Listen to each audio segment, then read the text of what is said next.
And all right. We are live.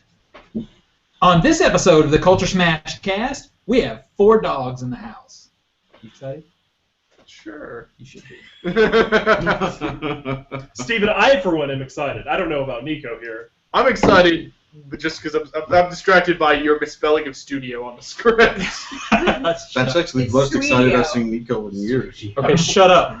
Shut up, I think Nico's going to edit your novel. I resign. All right. Okay, we're actually going to start the show now, okay? See, I don't... For realsies? Yeah, for realsies. I don't have a script in front of me, so I don't even know what's the date. The date is June 11th, 2014. Episode 319. In the year of our Lord. Okay, allow me to start. June the 11th. You know how difficult this is when I don't read it like a, talking. We're here for you. But We're you here write for you. it. But I can't read these. Mike printed them tiny. Do you want me to read the movie rundown then? I think. Yeah, I could. You Either guys one. do. Yeah. All right, I'll take off the. What did you tell me the date was?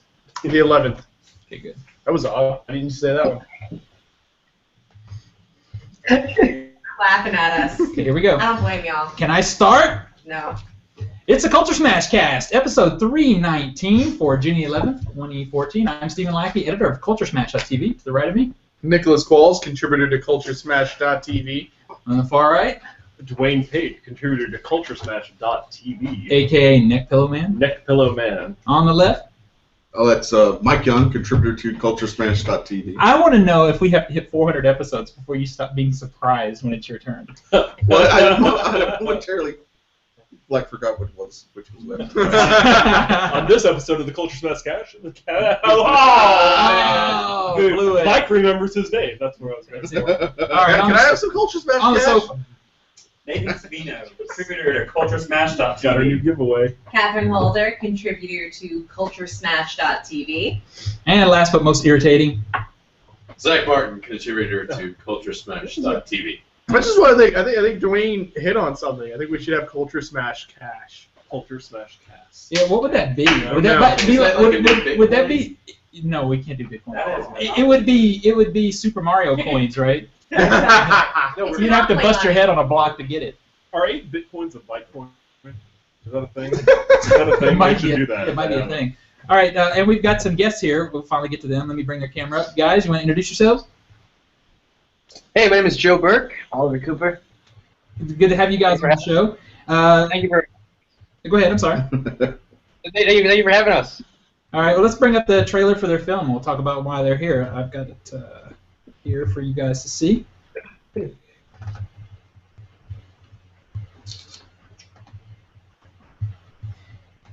is a professional situation. That a chick show up yet? The lady staying at your house?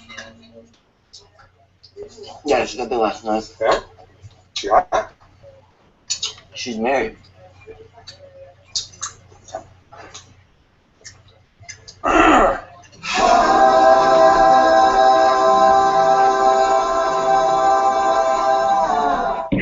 This is my aunt's house, so I'm sorry. Your aunt house? Yeah.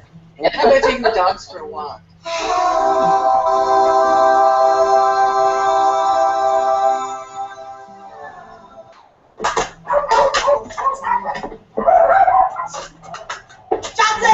She's playing horse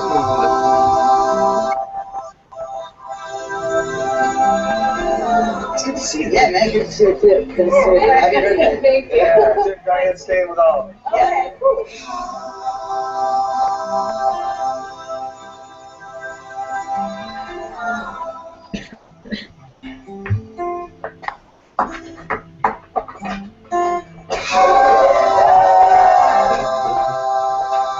What'd you do last night? Not quite sure what to say.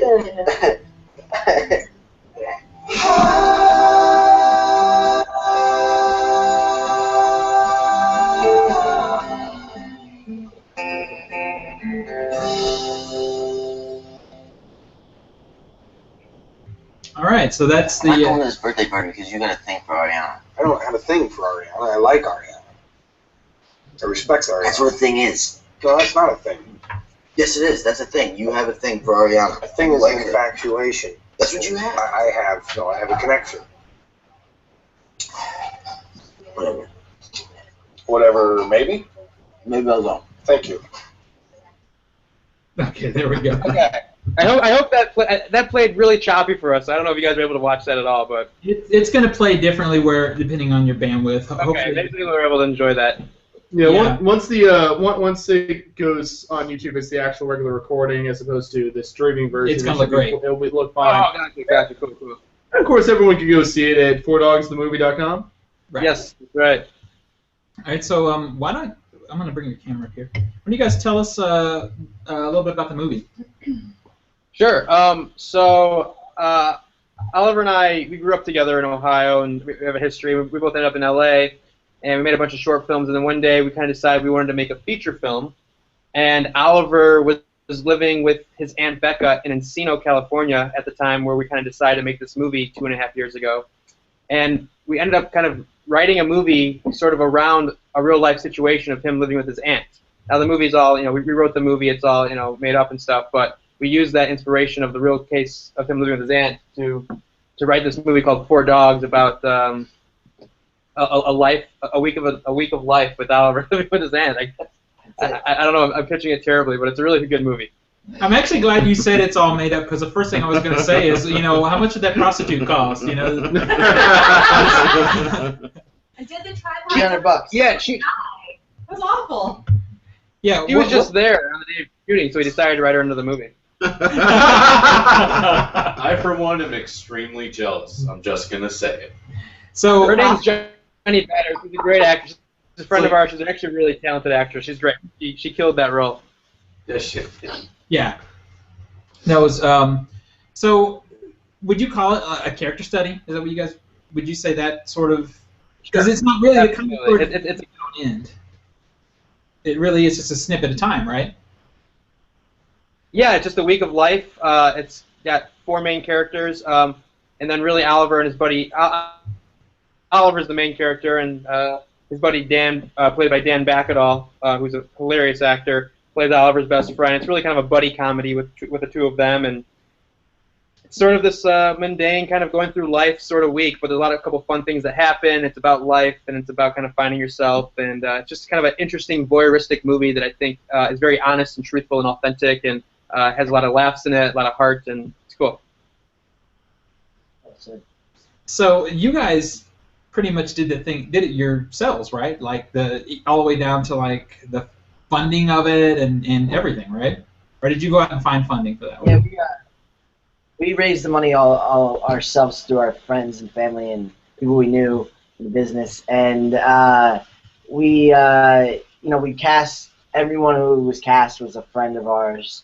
Some of them were had been acting for a long time, and some of the people that were in the movie were my aunt's friends and neighbors and stuff. We just wanted to make it a really, really small movie. I mean, the crew movie was only like 7 people, and I think they went to AFI with Joe. So it was a really it was like a really, we didn't have we did it non-union, so we would literally shoot whatever we wanted. There wasn't like. Well, there was a schedule. I mean, we did a 15. Dropping out. And, Yeah. You drop out? No, Zach, you dropped out, and you guys share your camera. yeah, but I dropped out. No, I'm telling you dropped to. out. I'm sorry, you guys. We're cutting Scooch some cameras here to up the bandwidth a little bit for you guys. in. You guys can scooch in. I'm not going to bite you. Well, I don't know. Well, you might. You never know. Let me. Sorry, guys, I interrupt you there. We just want to make sure it comes through good. no, all good. I'm trying to. Are you guys there? Yeah, can you guys hear us? Okay, there. Sorry. There we go. You were so still. I was like, did they freeze? Yeah, it's Yeah. better now. Yeah, you sound great. Yeah, we just had to open up a little bandwidth for you. Yeah, cool. So Oliver, can you give us some idea of what you've done? You've done a lot of other things. You were you did Project X, correct? That was me. That was the guy that looks just like Yeah. me. Yeah, okay. And you've also done Californication. I was about to say, yeah, Californication. So what I'm curious about is what your shooting experience and like the work experience differences were on those projects versus this one. Good question. I think, I mean, all three of those are really different projects. So it's like, Project X is, a movie that is almost like it's a crazy party thriller. It's just a different vibe. I think whatever the movie is or whatever the show is just creates the vibe. Difference in filming. I mean, there's always similarities no matter how. I had a director once tell me like when I was doing this big studio. I did this movie Runner Runner. It was a bigger movie, and he was like, I just want to let you know. And I'd only done Project X at that time. I just want to let you know that it doesn't really matter how big of the movie that you're making. Whether you're making a student film or a $100 million movie, you're still making a movie. There's not really that. It's not really that big of a difference. Just the scale of what goes into it. But as far as an actor, there's not really still got to hit your marks. You still got to act and do your thing.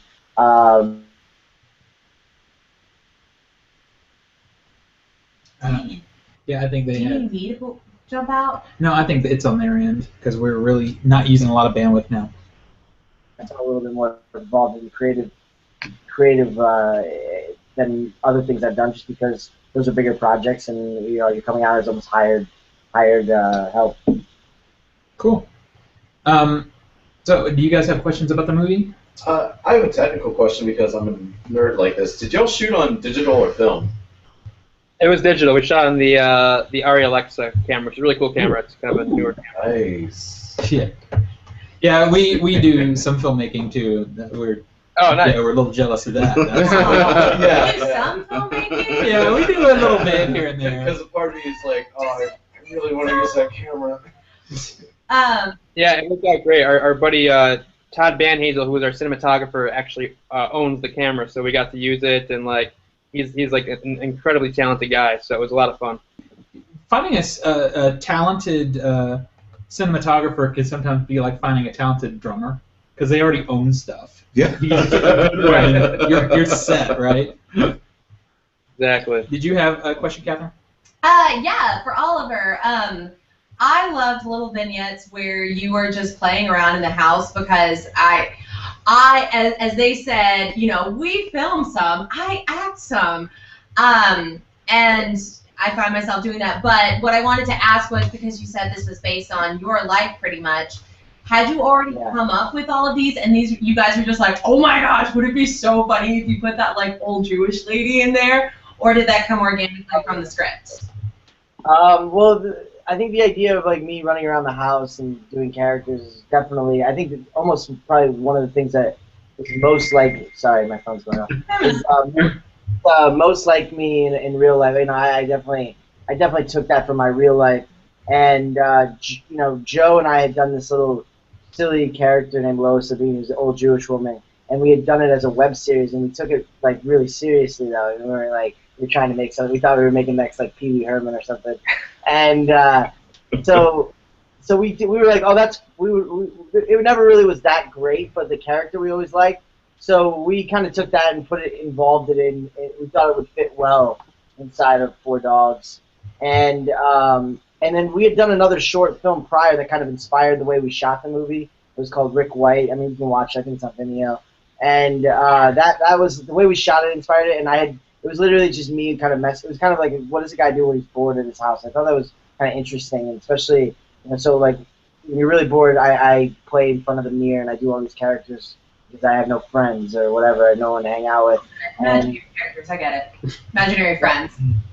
Yeah, imaginary friends, yeah. I'm there. I have imaginary friends too. It's great. So I imagine there's probably some pretty entertaining outtakes. Yeah, I mean, we shot a whole sequence in Four Dogs that did end up in the movie where he's in front of the mirror, kind of doing all these different characters with different hats on, different accents, and it was really fun to shoot. It's brilliant on Oliver's part, performance-wise. It just didn't fit in the final cut of the movie, but Lois Levine, our character Lois, made it to the cut, and like Oliver said, you can find more of her on YouTube. We have a great funny episode where Lois Levine and Ron Jeremy go on a first date at Lois's house. That I need to see. Definitely feel free to take a peek at that sometime. It's crazy. The Ron Jeremy? Yeah, well, to Lois, it's just Ron off J-Date. She doesn't know who Ron Jeremy is. But wait, did you get the Ron Jeremy to start? We have the Ron Jeremy in the episode. He was only 2.5 hours late to set, by the way. Yeah. Well, maybe. Well, no, I won't say that because that'll I lead was to about to say, explicit it's territory. probably slowed down.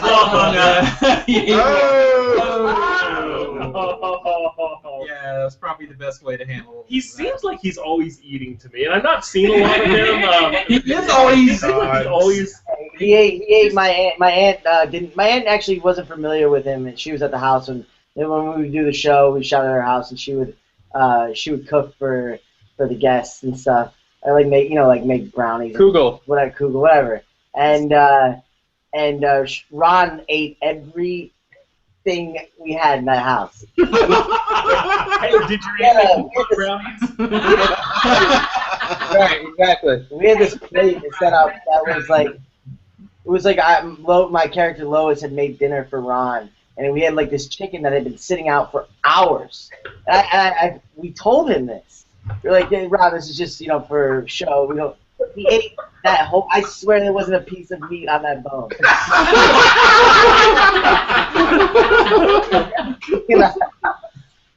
He's great though. He's really fun. You should check it out. It's hilarious. Okay, yeah, that's definitely worth taking a look at. And where can they find that again? Go to YouTube and just search the Lois Levine Show, and you can find like 3 episodes there.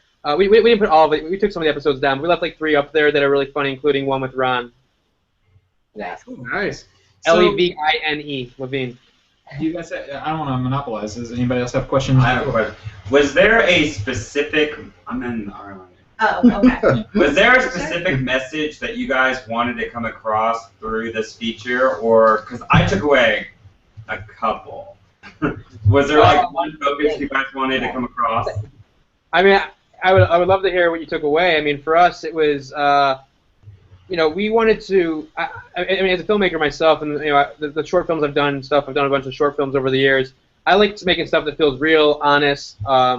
Really funny, but really grounded, relatable. And so my big mission as a director was to make something that just felt incredibly honest and authentic and relatable for the viewer. So I think we've all kind of been lost in life, bored, early 20s, figuring things out, kind of, and you get to experience life in all different shoes. You got the Diane character who's going through a divorce. You got the Oliver character who's trying to figure himself out. You got the Aunt character dealing with her life, and then the Dan character dealing with his life. And I love that they're all kind of in different walks of life, but they're all family.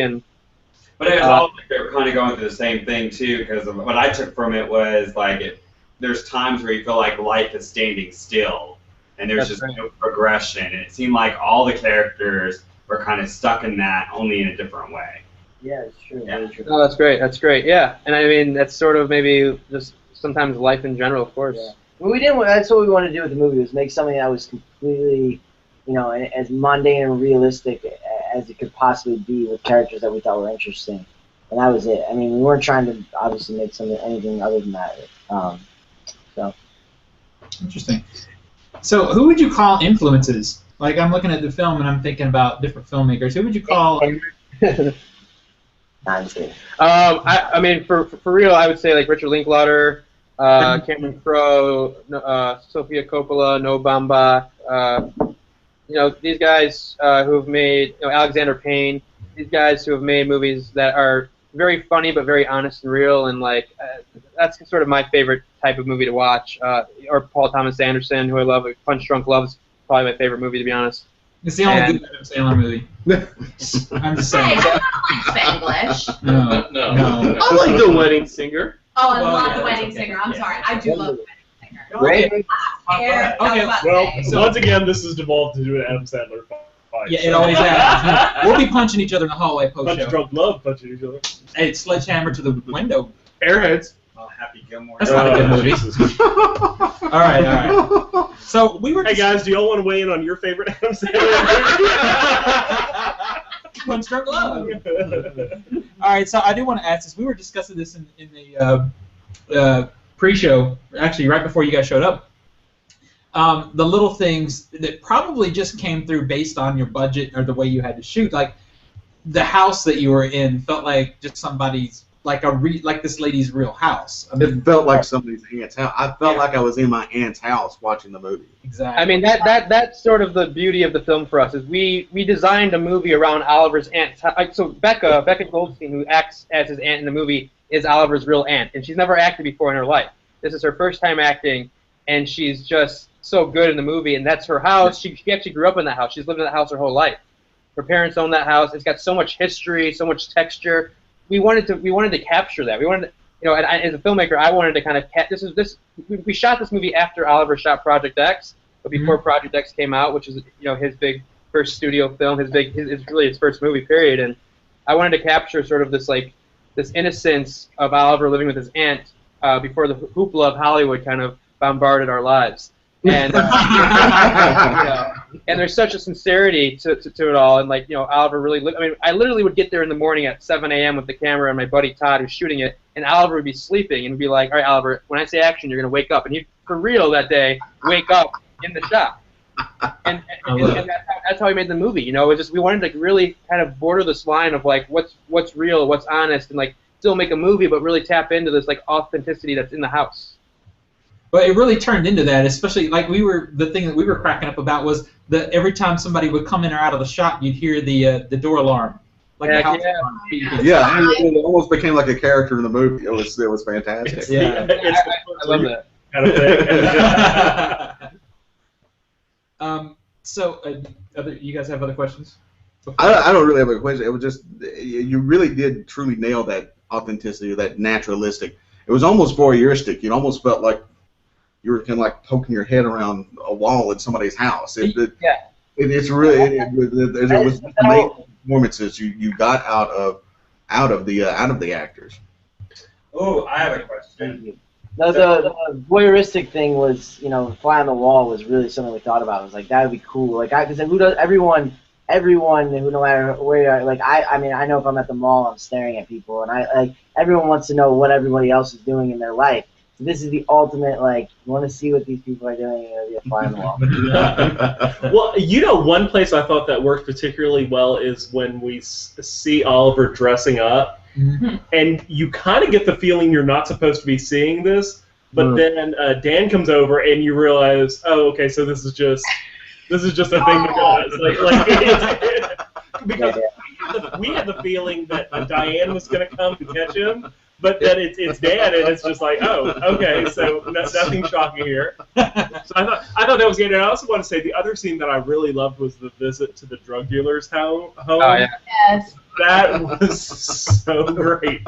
And then just that shot of Dan in the kitchen looking at the Hollywood sign. Yes. Oh, that was heartbreaking. That was very good. Yeah. I think the movie has a lot of heartbreaking moments. I mean, we kind of like. I mean, I like movies that are funny, but you know, I think a lot of humor comes from sadness and heartbreak, and I love that stuff. I really wanted to explore that with this movie because I feel like every character in the movie is a little bit heartbreaking, you know, a little bit of a sadness to them. And I think that's something I really like.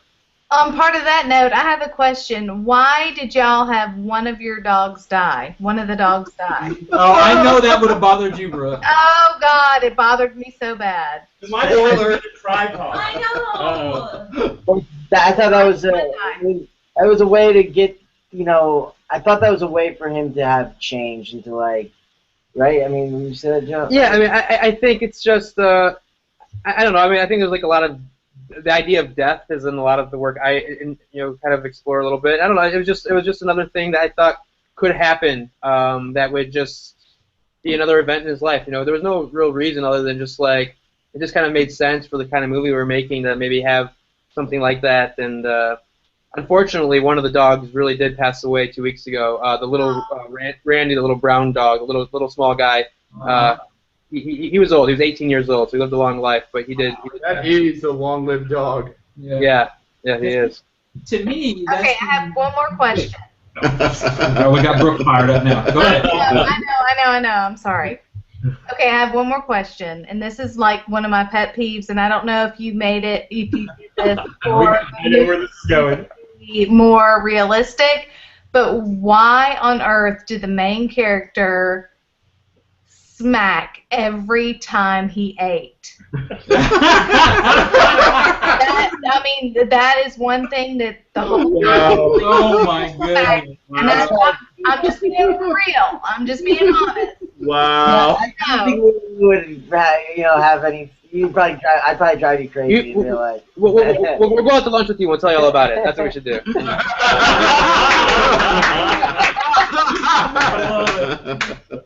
No, we just happen to chew with their mouth open on the side of the camera. Yeah. Y'all need to stop. I think that can come from the particular audio situation, because we've had that before too, with the way the audio is set up, especially if you're on a budget. You're going to get. I was also trying to play Oliver like a slob. I mean, I am a slob, but I was really taking it to a whole new level. Yeah. I wanted things to feel like a slob. I didn't want there to be like. I was trying to be as like, this is a guy who is for real. He's not holding. I'm not gonna like. I mean, we consciously. I'm not gonna wear makeup for this movie. I'm not gonna. I'm not gonna shave. I'm gonna look as unpresentable as possible, and hopefully that's beautiful in a weird way. Yeah. I think that comes across that whole warrior aspect where you actually takes courage to be that honest. You're looking at real people, and real people eat with their mouths open. So about eating with your mouth open? Without manners. I think food actually tastes better if you're by yourself and you want to eat. I think food actually tastes better when you chew with your mouth open. It's actually air. I was gonna say it like oxygenates the food or something. I don't know. I don't know. I'm a Southern girl, and you don't smack. That's all I know. I'm as far from the Southern boy as possible. It's all good. You were raised in Ohio, and now you live in LA. That's pretty far from the South. Not Southern. I did want to. The thing that struck me about the dog dying scene. Yeah. To me, that said a lot about this guy. Like you say, he's in this sort of like locked area where he doesn't know what he's going to do, and he's kind of a slacker. And to me, that could have been, or kind of in a way ends up being this like light bulb that says you need to pay attention. You need stuff is happening around you, and something bad happened around you because you weren't paying attention. Well, you weren't progressing. Oliver, without being a direct.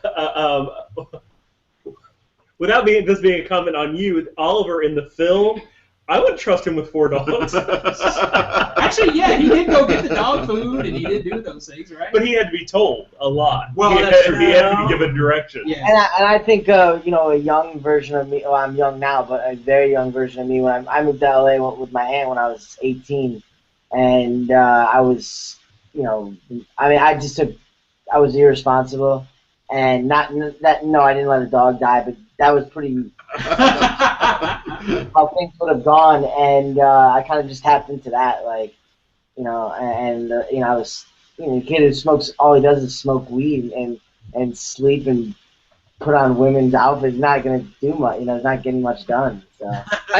I also never really personally blamed Oliver's character for the dog death. I mean, it was obviously his responsibility because he was there at the house, but like, I never really like wanted to like say he like uber fucked up. It's just sort of supposed to be more something that kind of happened, and like for whatever reason it happened, and like you have to deal with it. And I think the movie's really about life in a lot of ways, and just like the everyday of life, and like with life comes death. And I think that was a big part of why we wanted to kind of have that death kind of play a part in the movie a little bit.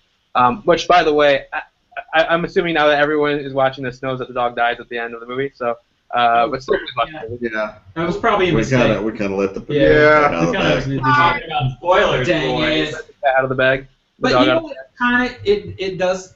I guess it does let the cat out of the bag a little bit. But the thing is I don't think this movie is necessarily about the end so much as it is about like the journey to that point. It's more like about this character and what happens throughout this sort of character study. I agree. Nathan, did you have a question you were going to ask a minute ago? I just missed you. Well, obviously these dogs weren't Coming to the shop. Oh, sorry. Obviously these dogs weren't like professionally trained dogs. So how was shooting with the dogs? I mean, it was really interesting. I will say this. So Simka, who plays Louie, the white three-legged dog who dies in the movie, he actually acts in the Lois Levine web show that we did. So like. I've already worked with him. I always say he's like a young Michael J. Fox. I mean, this dog is a killer athlete. Wow. in all honesty, like they're kind of fun to work with. I mean, like they just brought they were so natural, obviously, because they're not whatever the dogs, but like it kind of kept everyone else on their toes and kind of just like gave everything just like this like extra layer of like authenticity because they were just kind of roaming around. I mean, it wasn't like we were doing multiple takes. I mean, whatever the dogs were doing, for the most part, We kind of worked around we kind of worked around their schedule. And it was kind of funny because throughout the film I was thinking about the title Four Dogs, and you think about this little tripod dog, and I was like, well, that dog got his stuff together. Like even with 3 legs, he's getting around better than the other dogs. He's trying to get in the pool and everything. So it's like he's getting around better than the people. That dog think about it. Fourth dog, and it was very like he's a 3-legged badass. Like the symbolism of it at the end where. Oliver's character is walking 3 dogs after hanging up the leash, and I was like, well, shit, there's... Spoiler. Crap, there's and still... explicit. Stop, let me talk! There's still 4 dogs. You have these 3, like, real dogs. Real dogs, yeah, Oliver, yeah. Hey, don't worry, you guys. When the post goes live on our website, I'll put spoiler warning in there. Yeah, it's okay, like you said. But yeah, I mean, and honestly, we named the movie Four Dogs way after finishing shooting the movie. I didn't know what to name this movie for months after making it. At one point, I was going to call the movie In Between Meals because I just thought it was about what happens in between meals. Yeah. But Four Dogs kind of hit, and there's 4 main characters, the 4 dogs, and the final shot, like you said, with Oliver and the 3 dogs, and Oliver's wearing that white shirt that kind of represents, the white dog that passed, and there's some movie magic involved, and kind of just things sort of unfolded and kind of happened naturally, and like we said, we made this movie in 15 days, and like we wrote a full 45-page outline, but we didn't write the full script. We didn't write a full script. We wrote a really detailed outline, and then kind of allowed ourselves to find it in the moment. And for one example, is Oliver's character and the Diane character, the woman staying at the house, they had more to do in the outline. There was actually kind of a bit of like a love story in the actual outline where they were going to connect and have this big kind of connection, romance, so to speak. And in the making of the movie, we kind of realized that wasn't feeling honest and authentic. We kind of decided to go the other way and kind of make their connection a little bit less and have Oliver be more of a voyeur into her world. And so just little things like that kind of shaped the movie naturally as we were making it and editing it. I just think it was all brilliant. So, how is that, like, if you're ad-libbing that much, how is that with the people who weren't actors? How did that work for you? Well, I think it's easier, actually. It's not like, I don't even think of it like there's different kinds of ad-libbing. There's the ad-libbing when you're doing like a big silly comedy and you're just trying to think of funny stuff. This was just like, listen, what are we doing right now? We're in the kitchen. There's 3 people in here. What's our objective in this scene? To get, I'm just making something up, but to get, over there, and we just talk our way through it. Like, and with her friends, I thought it was easier. Giving them dialogue, I feel like would have been more difficult to get real performances.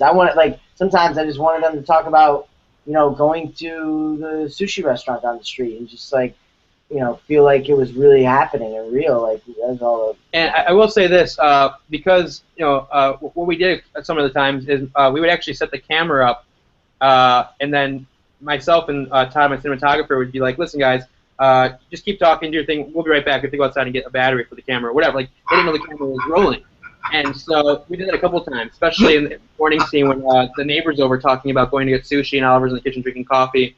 Mary is Becca's real neighbor in real life, and she came over to act. She is the farthest thing from an actor. And she didn't know, she doesn't know we shot that part. Like she didn't know the camera was rolling during that part, but we used that in the movie. So we did little things like that to kind of just like really. She was actually upset that she wasn't in more of the. She came to the premiere and she was. Now see, that is actually that's a pretty traditional documentary trick that we've done more than once, where when we're making a documentary, we just put the camera down, leave it recording, and walk away and see what happens. Nice. Yeah. So that's interesting, and that's probably where some of those longer takes come from, I would imagine too. Like there was some lengthier takes, and that was one of them. And that's really a brilliant strategy for working with people who aren't actors. I like it. And then me and Dan, I've done a lot. I like to improvise and ad lib, and Dan is like a mass. I mean, the guy spent at least 20 years, 15 to 20 years training as an improviser with Second City. So it's like, you couldn't have a better guy to really work with. Awesome. Okay, so let's. I want to go ahead to the part where the movie is done and you got to finish post production. Do you go to film festival then? Is that? I know that's. We world premiered the movie last year at the Los Angeles Film Festival, which was a blast. It was awesome. Went really well.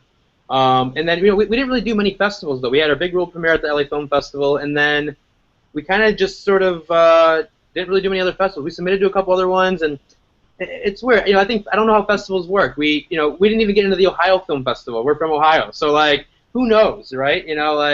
But we ended up. If you get into half of what you submit to, you've done really well. I'm happy to get into a fourth of those. I submitted to maybe 20 festivals. I think we got into 2, and I don't think it's because the movie's a great movie. I've been to a bunch of festivals and seen movies that are as good, or maybe Four Dogs is better. I don't know, but for some reason we didn't have the festival run that maybe we thought we were gonna have, and it's okay. Like we actually are really excited that we just released yesterday on Vimeo VOD, Vimeo on demand, and like it's now out there. People can now find the movie. They can enjoy it for themselves, and like we're self-distributing it because we think that's the best way to go.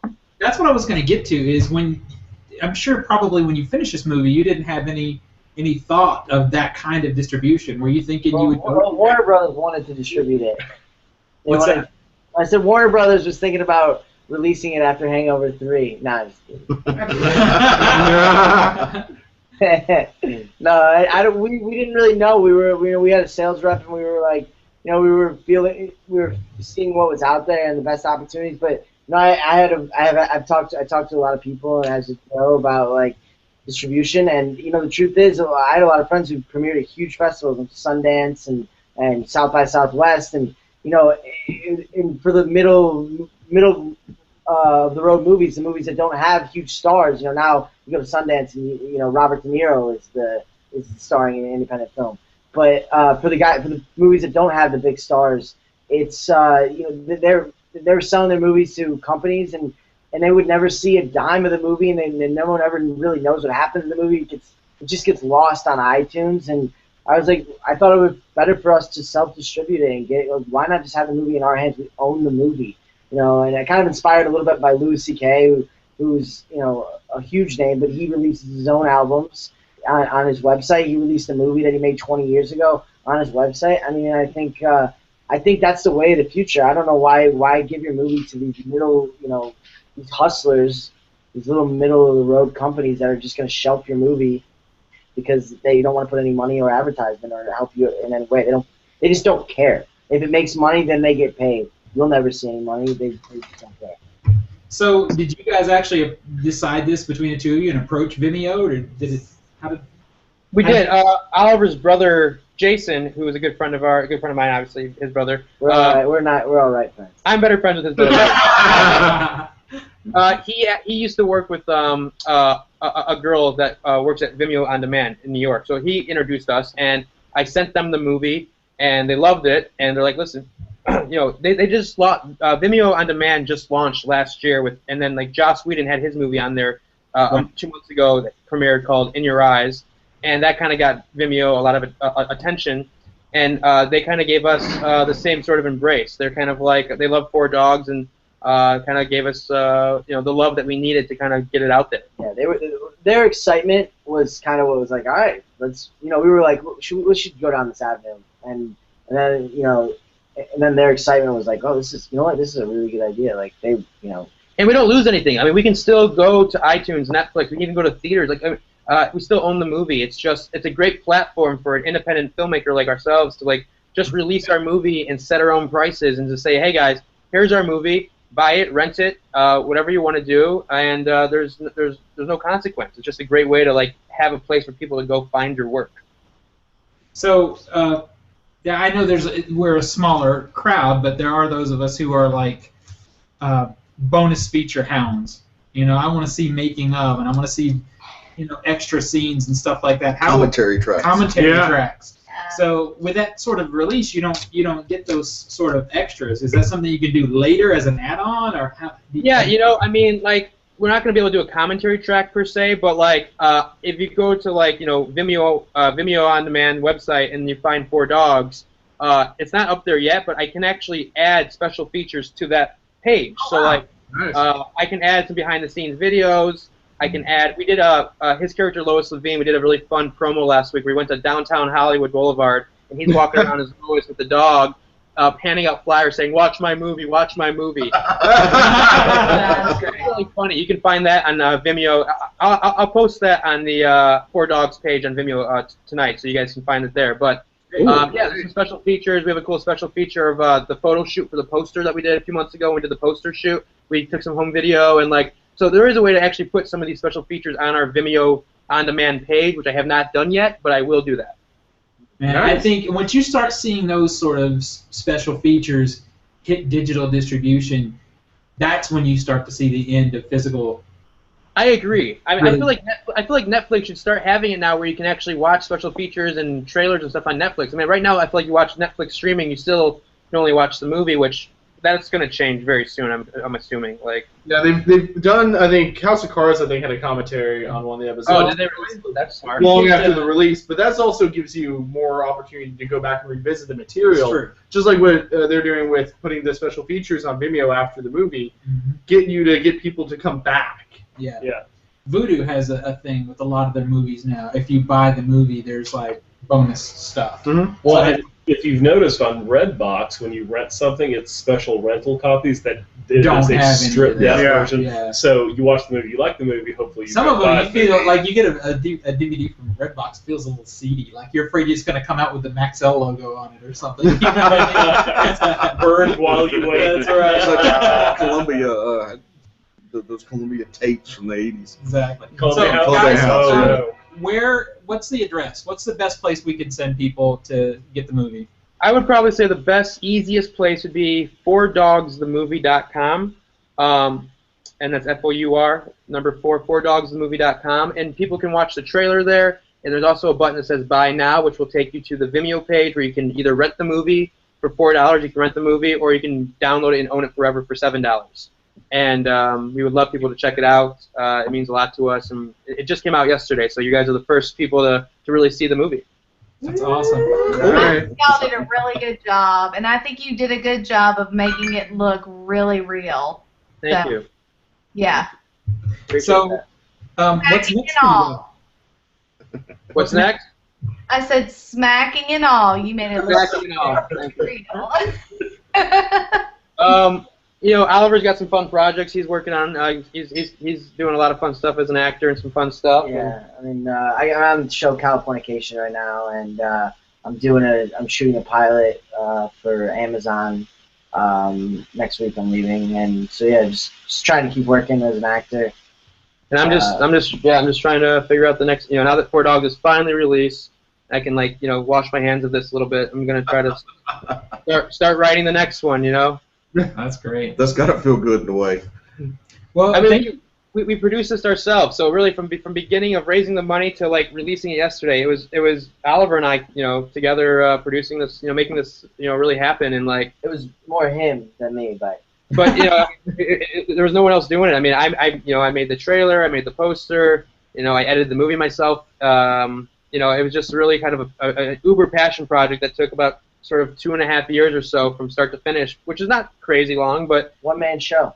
It was a one-man show. So now it's time to let it go and into the world, and hopefully people like it, tell their friends about it, share. I mean, I really want people to see this. I think there's a lot of heart and good stuff in it. I think people will be hopefully pleasantly surprised with a movie on Vimeo. What's that? But hopefully they watch it and actually really get a lot out of it. Yeah. Absolutely. So thank you guys for coming and hanging with us and sharing the movie and. You guys, anytime you're working on something, you're welcome to come back here and promote. We'll put the word out for you. And don't forget to check out Ron Jeremy and Lois Levine. You're going to love it. Yeah. We do it. Yes, especially the Ron Jeremy one. Exactly. Down. So we're going to talk pop culture. You guys are welcome to stay as long as you like. But just spread the word, you guys. And like I said, I will put a spoiler warning up on this post on the website. In case people. Sounds good, guys. We're gonna jet. Thank you so much for having us. Let us know when the episode's up. We'll share it around. Yeah. Absolutely. Thanks, guys. Thank you guys. Thank you. Bye. Bye. All right, that was fun. So go to 4dogsandmovie.com, rent that movie, watch or buy it. It's out there, and it's a fun. I think it's the cutting edge. It's the new way to experience media. It's what's the future. Yeah. So it's cool. What are you guys talking about over there? Are we? Oh, no. We were talking about Rena Ripple because when we had Rena Ripple, so this is our second time that we've had people come on and talk about their movie and promote their movie. We were just talking about Rena, and she stayed on and she talked with us, and she was awesome. She was crazy, but I love that she was so crazy. Yeah, that was. We need to have her back just to see what craziness is happening there. Oh my goodness. I hope she's not mad at me. Like, I did love her movie. I just told it like it was, and I said it was B movie magic. Awesome. Hey, Brooke's not mad at me, is she? She'll be okay. Is she? I'm talking to her right now. Okay, tell her I love her. I muted her so he could finish his thought. Because she was talking over him. She probably didn't know. Anyway, we've got some stories to cover. There's a lot of things going on this week. Particularly the box office. This week at number 10, we had $1 Million Arm, made just $2 million out of a 31 total of a $25 million budget, so it's made its money. Number 9 stayed in the same place this week as Chef. It's made $2.6 million, so $10 million total. No budget known at this point. Okay. Number 8 is Blended at $4 million. It's at 36 total out of a $40 million budget. Number 7 is Neighbors at $5.3 million. It is a total of $137.9 million out of an $18 million budget. I have to interrupt for just a second because when I read this list, I never make it that far without somebody interrupting to say something. What are we talking about? I'll interrupt. It's because you were much more, to be fair, challenging, I guess, when you read it. Maybe that's to be fair, aggressive. To be fair, most of these aren't as interesting. And I want to see Chef, but not worth it. Yeah, that's when you get the comments when everyone goes, it's not worth it. Oh, I didn't go and see it. I haven't had time to see anything. So I got a ton of flack for saying Neighbors isn't that great. Zach, you could pop back in. Oh, okay. No, you cannot. And then some people were like, I guess you don't know what you're talking about. And now everyone's like, yeah. Oh yeah, wait till really we get to the was. top 3. Yeah, okay, go ahead. So after that, we got number 6. Godzilla still in the top 10 at $6.1 million. Total of 185 out of 160 million. So it's got its money. It made its money. Number 5 is A Million Ways to Die in the West, which has died. On the list, it's at 7.3 million. Total at 30.3 million. And we don't know what the budget is. Probably a good bit more. People got the message. 33 million ways And to let me die. just say, at number 4 is X-Men Days of Future Past. That's the only one he wants to say. I'm done. Go ahead and read the numbers. Yeah, Number 4, X-Men Days of Future Past has made $15.1 million this week. It's now at $189.5 million out of a $200 million budget. So it will likely make its money back. We have number 3 new this week, Edge of Tomorrow at $28.7 million. That's how much it's made out of a $178 million budget. It's got some work to do. Can we, what's the highest budgeted Tom Cruise movie? It's probably highest budgeted? Yeah, because that's a lot of It's money. one of the Mission Impossible movies. That's still $178 What's it, risky million. million, $2 billion? Risky. Risky. I butchered that. I'm just going to go call Yeah, you crushed that. Yeah. That is still a really high budget. It's a lot of money. Especially for it to not be making any money. Yeah. But is that a U.S. production or is it a British movie? I don't know the answer to that. Because I know it opened internationally before it. Before. A week yeah. before it did. And So it may be doing better overseas. It is. It's doing way better overseas. Yeah, and it's one of those things we keep forgetting that. Is when you start talking about what's truly profitable, you have to start taking in that international money because even Marvel movies generally open overseas first now. I like to think that I like Tom Cruise as an actor. I do too. Yeah. He's insane, but I like him as an actor. I don't care if he's batshit insane. Yeah. He's a good actor. As long as he's not in the room with you. Yeah, exactly. And I like. Suck. What? What's the question? You like Tom Cruise. You like Tom Cruise, but you don't like Baz Luhrmann. How do you compare that? I don't have the bias against Baz Luhrmann. I'm Baz Luhrmann neutral on this side of the table. Baz Luhrmann is a director. He's not an actor. But anyway, But anyway, maybe It was worse. maybe the negative stigma that Tom Cruise has on stateside hasn't transferred internationally, so that might have. No, I think that's definitely true. Evidently, that will get Oprah and the rest of the world. Evidently not, yeah. Because the thing is Tom Cruise, he's no like art house amazing actor, but in his space, he's good. Yeah, this is his space, and he's good in this movie. And so is Emily Blunt. She's good in this movie. You want me to blow your mind? No. This is the most expensive Tom Cruise movie ever to come out. I kind of thought makes so. Sense. Because the second highest is Mission Impossible 3 with 150. Okay. Yeah.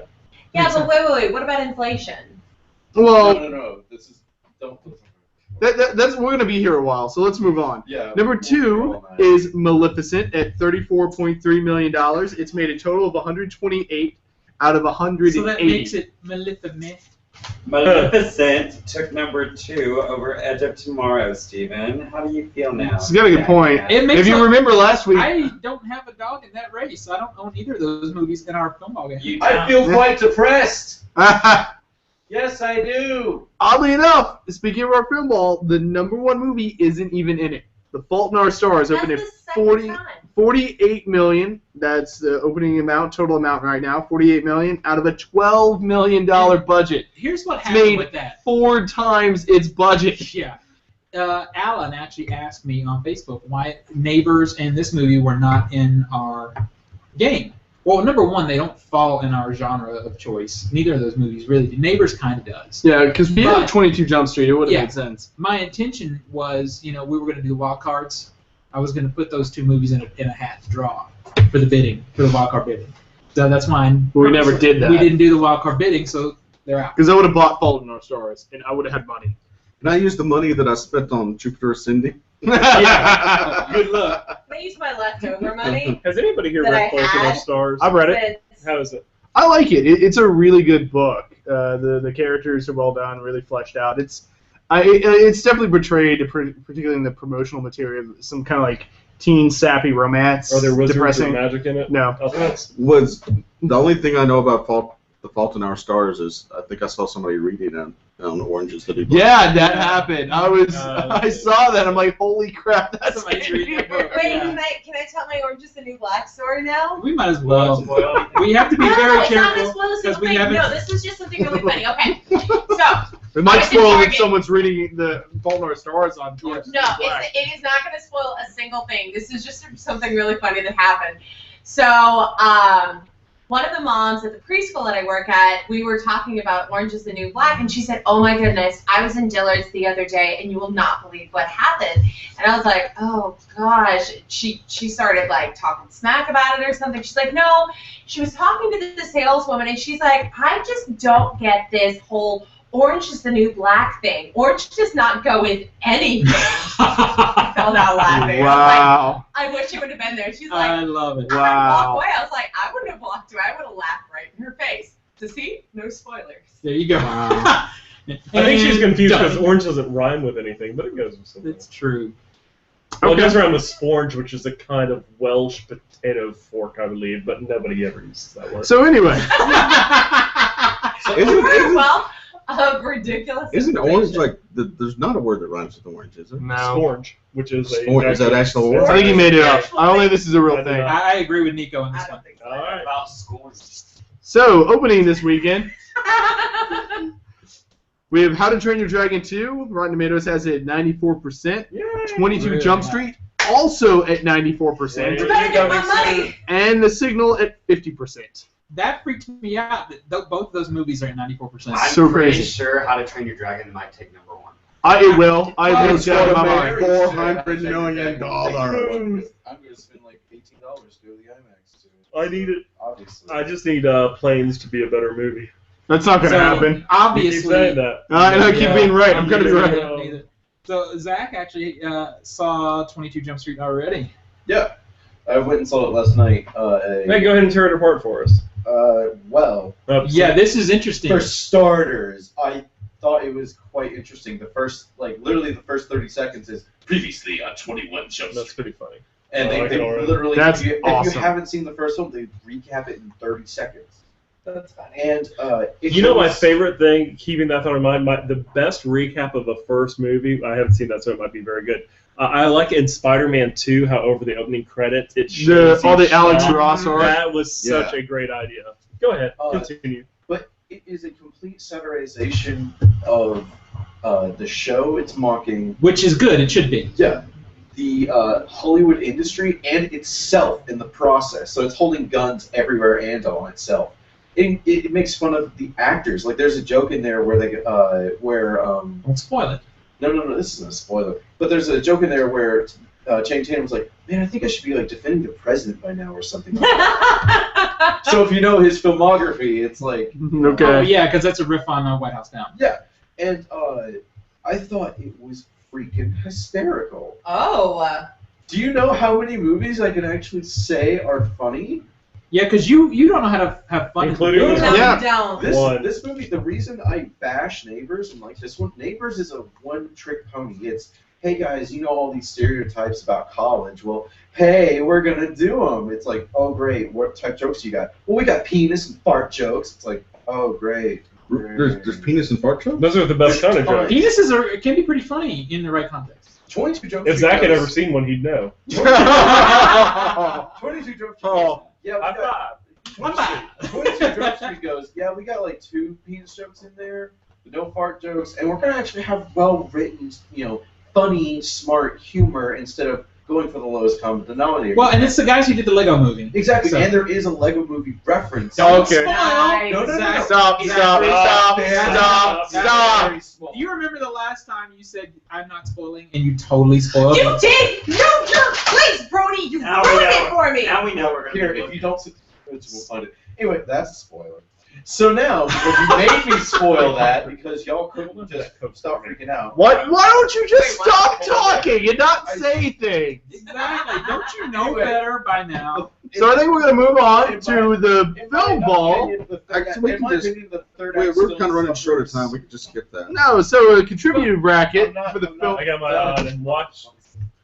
Yeah, we got heavier things. Yeah? Let me just say, the third act does suffer in the We threw comedy them. department. Can Alright, we just so- say read your review on Friday? Yeah, why don't we say that? 8 out of 10. So, Read my film review. ball. Spoileristic.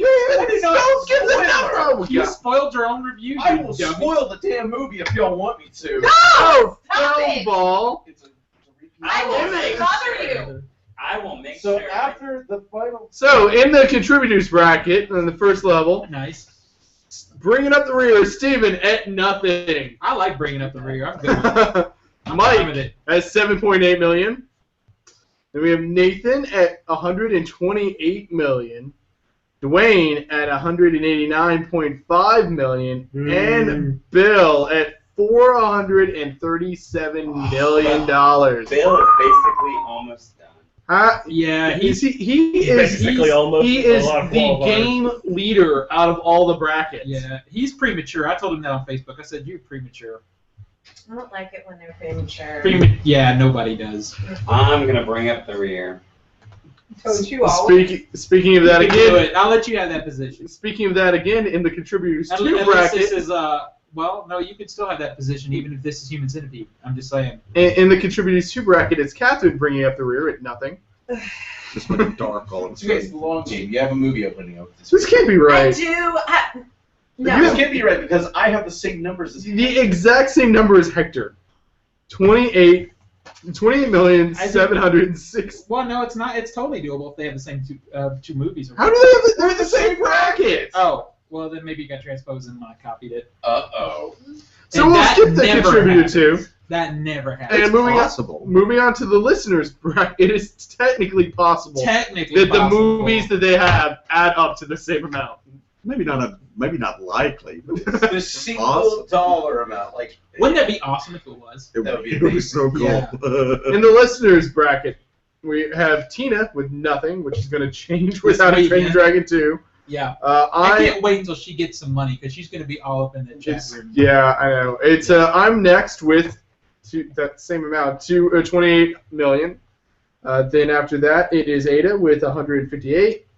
Then we have Alan with $200 million, and John is in the lead with $374.7 million. And it's in all the brackets. It's either that combo of Godzilla Spider-Man or Godzilla Spider-Man X-Men. Yeah, so it's 2 out of 3 of those 3 movies. Yeah.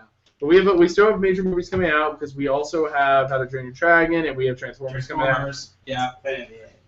Planet of the Apes. Yep. And it's so funny about Planet of the Apes because I loved that first movie. I loved it, but the new trailers haven't got me there yet. I'm interested in the new trailers, but I do see it. have some doubts that it will be a big money maker. Yeah, I'm not getting excited for it like I want to. Guardians of the Galaxy. Guardians of the Galaxy is my most anticipated movie of the summer. I got that one though. Yes, you do. I don't know if it's going to be a big money maker either, but I'm really Well, excited. I was at a restaurant and You don't go to restaurants. The preview came out over the screen at Cheddar's and Bowling Green, and all of a sudden there was this loud eruption of like, yeah, I can't wait to see it. Wow. Yeah. What movie is this? Ah. Guardians of the Galaxy. Yeah, that movie we've just been talking about for the last 10 minutes. reaction that I've we've awake been for nearly hearing, 12 hours. the reaction that we've been Actually, I've hearing been awake in for theaters like has not 15 been as hours. positive. I'm tired. Oh, poor baby. Aw, shut up, Zach. You suck. I was about to say, try pulling a 24-hour day on your feet all day long. Am I at Disney World? No. Okay, I don't want to do that. I was about to say, shut your face, Brony. Exactly. Okay. I don't even need to do anything. Hey, You just I actually glitches cut that out. camera shot perfectly. I cut to Zach just as you smacked him. That was kind of great. But anyway, Zach, when we were talking about this, didn't they release there's some information about the...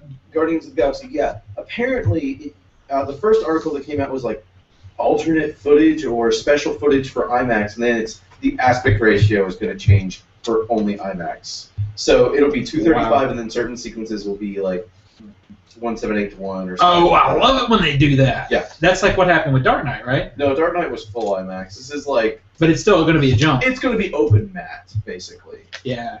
I can't wait to see that. That just guarantees that I'm spending the IMAX money. But it wasn't filmed tonight. But still, I want to see the change. Okay. And you're not going to see that in a regular theater. Okay, I'll give you that. Yeah. Come on, buddy.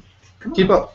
But I don't want to go pay $18 Oh, you're for gonna. a Marvel film. You're gonna, and we're gonna go together, and I'm gonna put duct tape over your mouth so you can't speak. Can you just do that every episode? We should just start doing it during the show, right? Sure, Yeah. I should have a bell. Right? Yeah. Just ring the bell whenever I need something. Oh, no. Yeah, Yeah. Breaking Bad. Yeah, exactly. The little thing. Except we'll remove Then we can blow them up. Except we'll remove the ringer out of the bell so it doesn't actually work. Exactly. You just hear a click, click, click, click, click. That's what the bell. Like a quiet. Yeah, we love it. Yeah. Okay. That means he'll eventually pee himself, though, and I'm not cleaning that up. Just saying. All right. What do you got? The long-gestated Leprechaun reboot from Lionsgate and WWE Studios has finally become a reality. WWE Studios. The new entry, titled Leprechaun Origins, will be available on digital HD, Really? video on demand, and pay-per-view on August 26th. I have the. Go ahead. with subsequent Blu-ray DVD release schedule for September 30th. The last thing that had that was a WWE production that I saw was Oculus, and that was really, really meh. So See, my only complaint in this whole thing, I'm not against the new Leprechaun movie. That title, like, I've heard that title so many times. Well, the WWE isn't exactly known for originality. I'm just saying. You could go In the Hood is more original than Origin. In the Hood, too, Well, is the best thing ever. I have Back a to whole the lot roots. more to say actually once he finishes the story about the Okay. problem I have with this movie. Yeah, Go. WWE wrestler Dylan Hornswoggle Postal stars as the titular character, which was originally immortalized by actor Warwick Davis. WWE President Michael Musi said the reboot would follow a tone that is, quote, a little more traditional horror than the Warwick Davis ones that people remember, trying to find a way to please the fans of the genre. But at the same time, this is really being played for scares. In It's a quotes. movie about a leprechaun. It's not scary. That's the part that bothers me the most is the Leprechaun. I actually enjoy the Leprechaun movies when I was love a kid. Leprechaun. I mean, it's so much fun. I love you for it. What? I introduced her to Leprechaun. And I said, and I love you for it. My favorite is Leprechaun In the Hood 2 or Back to the Hood. It's the best one. Yeah, it is. When I was in college, I don't remember. I think it might have been in the Hood. I can't remember. Anyway, me and a good friend of mine went and got a really good hard buzz, and then went in the theater to watch that. And I think that was the first movie that I watched drunk in the theater, and I loved it. We walk around with a flashlight going, "I'm the leprechaun" for years after that. I just love the original with Jennifer Aniston. I love. I mean, that one's good. That was too. pre nose job, pre like Everything. So she was actually more interesting. But those movies are supposed to be in the horror genre, but humorous. Can't be. You cannot take a leprechaun B-movie that kills magic. you. Yeah. So to how go can you? more- Yeah, you got to take the material seriously to be scared of it. And like Catherine said, It's a leprechaun. Who's scared of a leprechaun? Not even Garth Catherine. for one. What? Garth. What? There's a whole thing on Wayne's World. That's where the I'm the leprechaun thing yeah, came that's where from. that came from. Yeah, that's where. Yeah, It was a Wayne's World special on MTV. that's right. He was scared. He was the one. Yeah. That's funny. But I'm your Huckleberry. But I'm not even yeah, scared you of a are. leprechaun. Thank God you are. Nobody else is. Sorry. Um, I knew what but- you were talking about. Gar. I went and looked at the trailer, and I didn't. Normally I request you guys to check trailers before we can discuss. Oh, but the trailer he is did. so terrible, and it really does try to do the hardcore. It looks almost like Hatchet. Maybe Hatchet. Although Hatchet ends up being a funnier movie once you watch it, but it went for that. Hatchet's pretty amazing. Hatchet is great, but the trailers kind of led you in this traditional '80s horror movie, horror movie thing. Well, this they do that with this one too, and it just doesn't work. Yeah. And I'm so disappointed. Which is unfortunate because when you can pull that style of the time period off, because we've talked about the House of the Devil before and how that recreates that late '70s, early '80s horror feel. When you can pull that off, you can make a pretty great movie. And definitely something, as someone who loves the 80s slasher flicks, if you can do that, I'm all in. Yeah, me too.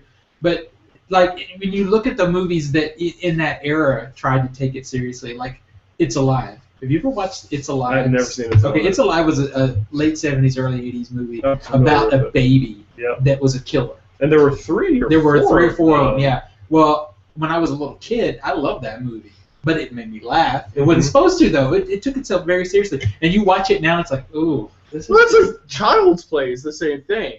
Yeah, but Child's Play was also pretty campy. It was pretty silly. It got campier, though. It did get and it got series better. went My on. favorite one is Bride of Chucky. Yeah, that's pretty great. Well, look, Jennifer I Tilly. did like that one. Jennifer Tilly is the fairy godmother of movies. Like, this movie's okay. It's got Jennifer Tilly in it. I'll watch it. I'm in. Yeah, I mean, it's I'm in. great. Yeah, it's true. It's true. So anyway, that's it. It's just it's disappointing that if you're going to bother remaking it, why not do it the right way? Do you remember how almost every 80s horror franchise ended up in outer space at some point? Even Hellraiser. Hellraiser did. Jason. Leprechaun, Jason. Now that Jason X is one of my favorite pretty Jason great. movies. It's Jason X is the best Friday the 13th. no. No, come on, it Four is a strong entry. One My is a pretty favorite strong Friday the entry. 13th is the one that has what's his name in it, the crazy kid. Corey Feldman? Corey Feldman. That's four. Yeah, that's my favorite. Four is a one. very strong one. That's the best real Friday the 13th. Although I've always liked 7 with the girl with the telekinetic girl in it. That's kind of fun. I love it too, but more It's in a campy campy. Oh way. yeah, no doubt. But I mean that scene at the end of 4 where he's got his head shaved, he's hacking away at Jason's head. It's, oh yeah, when it's he goes crazy. a little crazy. Yeah, I love that. I would have liked to see it. I think Norman Bates should have made his way into space. I agree. He could have opened up a Bates Motel in outer space. What are you laughing about? He could have just had a starship sounds called wonderful. Starship Bates. Starship Bates. Yeah. That's beautiful. Well, And he could have been, maybe instead of Commander, he could have been Master Bates. Yeah. It had to happen, right? That's No. Master Bates Done. was my video game name character for a lot of years until Xbox got onto it and started kicking me out. Not I have a surprised. friend. I have a friend with the last name Bates, and his online name was Master Bates, and Nintendo said no. And he called them. He wouldn't put it down. He called them and was like, "That's my name. I am in fact Master Bates." They went round and round. I think Nintendo may have won. They typically do. Speaking of Nintendo, I digress. Yeah. Wait, where are we? Oh, podcast, right? Yeah. Oh, yeah. That's right. Speaking of Nintendo, Are we talking about E3 news? Is that what we're moving on to? Oh, we already TV. Yeah. Yeah, so there's a lot of E3 stuff. And I just put somebody just read that, we'll talk about what's there. Xbox announces Halo Master Chef Edition. Chief It should Edition. be Chief Edition. It is. Okay. Oh. I just confused the two. It was TV. I got thrown off. He's hungry. And It's tiny print. they announced Crackdown because apparently no one remembers Crackdown 2. Connect Dance Central Spotlight, which we really needed. I play for a hefty guy. I play a lot of dance games, and Dance Central is the best thing without a mat out there. We'll just finish reading. Oh yes, absolutely. Sony announces Powers TV series, The Order 1886, and Uncharted 4. Nintendo announces Hyrule Wars, a Zelda and Link battle game, Yoshi's Woolly World, and Star Fox. Star Fox cross-platform Batman and Mortal Kombat. That was two of the big cross-platform. Cross-platform, so that's a different topic. So Batman. That's just sort of encompasses kind of. So Star Fox is not cross. The world is not going to do an end. Star Fox is just Nintendo. I Cross-platform see games that were big were the Mortal Kombat X and. He didn't separate it well enough in the format. I'm down with it. Because I had intended to read that part. But, yeah. Well, at first I thought maybe we had like a Star Fox Macross crossover. That would be awesome. So Nintendo, I hope you're listening. But for the first time since the Wii, Nintendo has a game coming out that I'm excited for. The Star Fox. I'm looking for Star Fox. Actually, type of Star Fox game are we? I hope it's more like Star Fox and Star Fox 64. It looks kind of, to me, it looks like Star Fox 64. Okay. So not another Adventures or. No, this is a flying around and shooting. Temperatures. Yeah. Okay. But yeah, I'm actually liked Yoshi's Woolly World. They look pretty good. Although it really does. This is why I can't own a Nintendo game system, because everything's too freaking cute. It's all cutesy stuff. Not all of it. You have Star Fox. Bayonetta 2. Star Fox is cute. You also have Bayonetta 2 coming out. Hyrule Wars. Bayonetta 2 will look better on the PS4. Hyrule Wars, which is it's a Wii U exclusive. Yeah, that's right. Hyrule Wars it's Dynasty Warriors with Zelda characters, which I find fascinating. It is fascinating if they would do that. It doesn't. To me, it looks like one of those games that you get excited because you're Link and you're killing a bunch of things, and it's great for 10 minutes, and after that you're bored with the I love the that sounds like every Dynasty Warriors game I've ever played. I love the Gundam Warriors versions, the Mobile Suit Gundam versions of Dynasty Warriors, because they're very fan servicey. Mm-hmm. There's a lot of canon to cover in that, so they just play it on all I wish there was a Voltron edition where it's like, I'm having trouble, I'm going to form Voltron.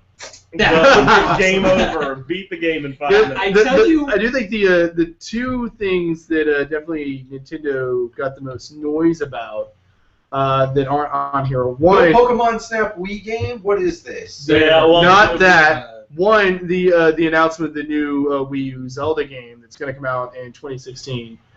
Or maybe 2015. I forget which one. I think it's late. It's gonna be but it's gonna be supposedly going back to an open world setting. So the biggest comparison I've been seeing is like Zelda, Skyrim, and if it's actually even close to that, I'm like, yes, I have to get a Wii U. And the other one being that I'd take a wait and see on that one because it's a year and a half. Well, yeah, there's way too much time. But you'll get a Wii U for $100 by then. Exactly. True.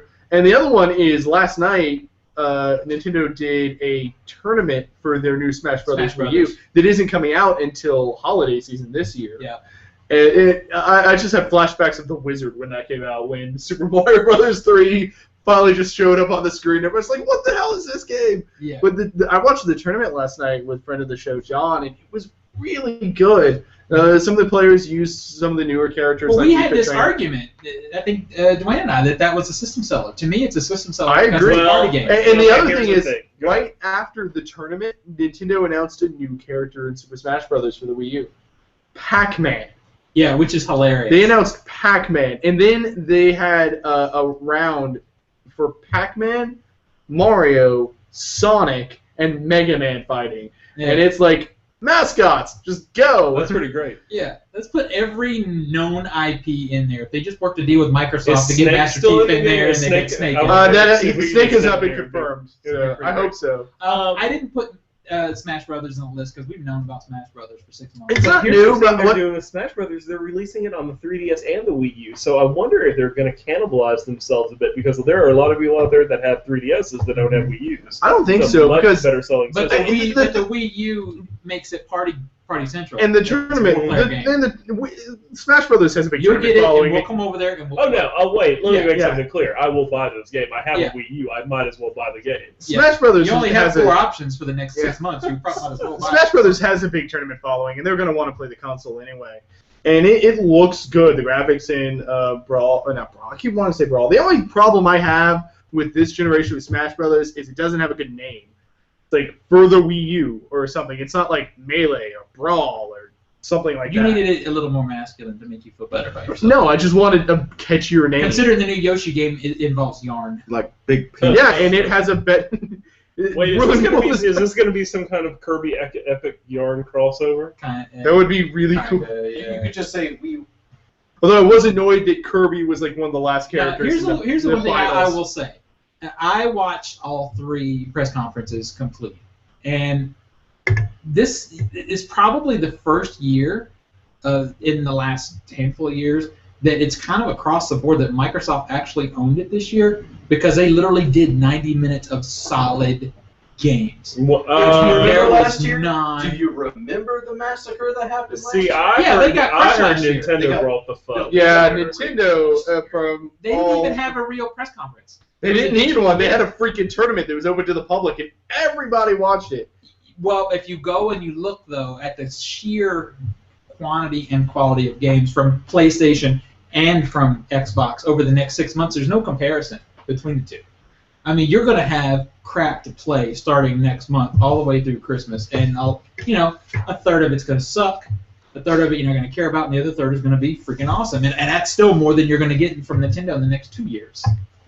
It's, to me, there's no comparison. I will say that on every system, there's something I want to play. I want to play Star Fox on Nintendo. I want to play Crackdown, and I want to.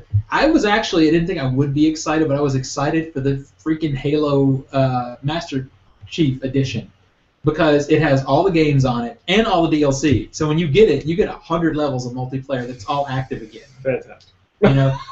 I mean, and their upgraded HD graphic on the multiplayer levels is amazing. Well, I'm still slogging through Metroid Prime. Yeah. I guess you could say I'm having a ball. Shut up!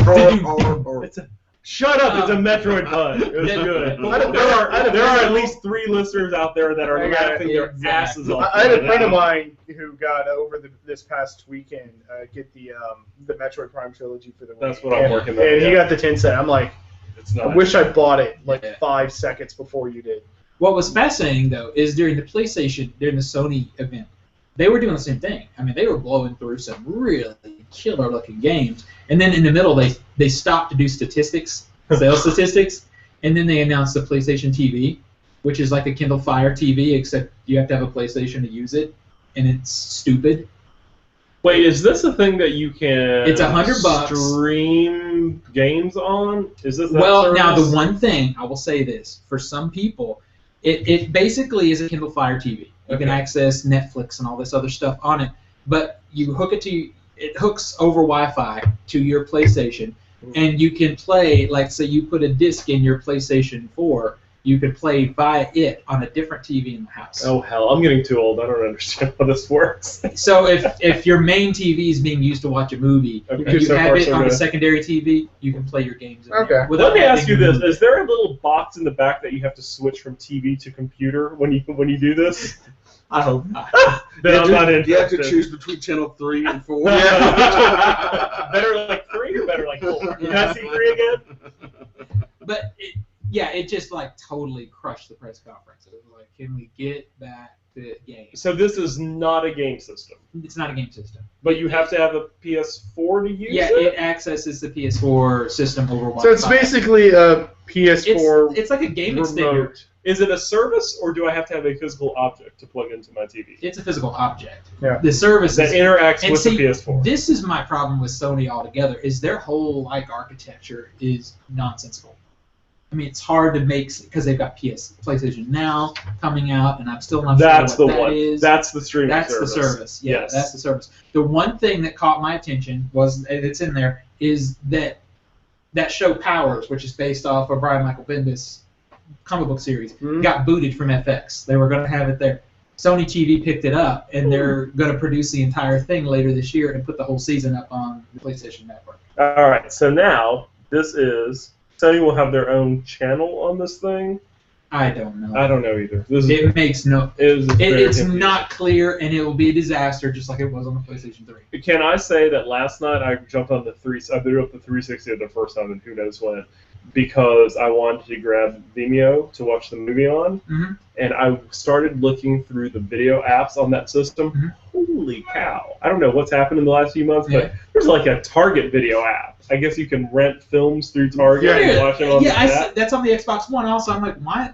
That makes sense now, because I saw the Target logo, and I'm like, why do I want the Target app? I was hoping Target, I think, utilizes Ultraviolet, so you could watch your things on Ultraviolet. Isn't that creepy? Because so does Voodoo, which is owned by Walmart. Yeah. I was hoping that the Target app had all the Maria Bamford commercials on there, because those are pretty great. It's supposed to be kind of an open standard. So it's very not open. Very not open. Target giving Walmart a hand job behind the scenes or something? And did we get to see that over the streaming app?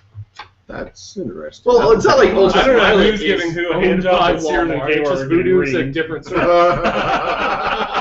I think we can all agree on that. All right. There are people out there going, what is seared and paid for? Here's the one thing I do want to say that is going to like piss Catherine off, because we're talking about Dead Central Spotlight.